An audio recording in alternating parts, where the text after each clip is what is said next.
کہ شیخ الاسلام اور حضرت شیخ المشائخ دامت برکاتہم العالیہ جیسی ہستیاں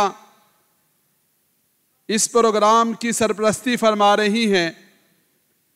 اب انتظار کی گھڑیاں ختم ہوتی ہیں۔ آج کے اس پروگرام کے لیے حضرت دامت برکاتہم العالیہ نے وقت عنایت فرمایا۔ ہم ایسے متعدد اداروں اور مراکز اور تحریکوں کے بارے میں جانتے ہیں کہ جو برسوں سے حضرت کے سامنے وقت کے لیے درخواست کر رہے ہیں، لیکن علالت کے باوجود، نکاحت کے باوجود غزہ کے مظلوم مسلمانوں کے ساتھ اظہار یکجہتی کے لیے، مسجد اقصیٰ کے ساتھ وابستگی کے اظہار کے لیے، ایمانی غیرت کے اظہار کے لیے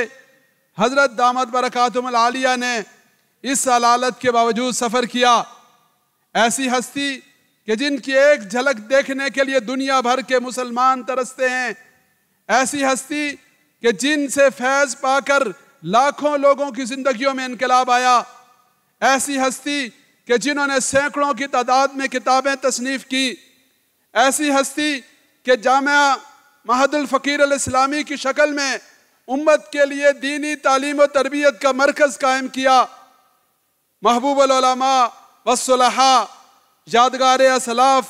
پیکر اخلاص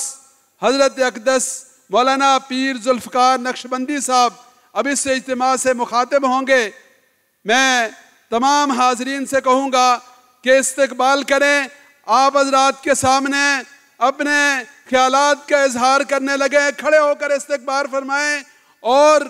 حضرت شیخ کی تشریف آوری بلا شبہ اس اجتماع کے لیے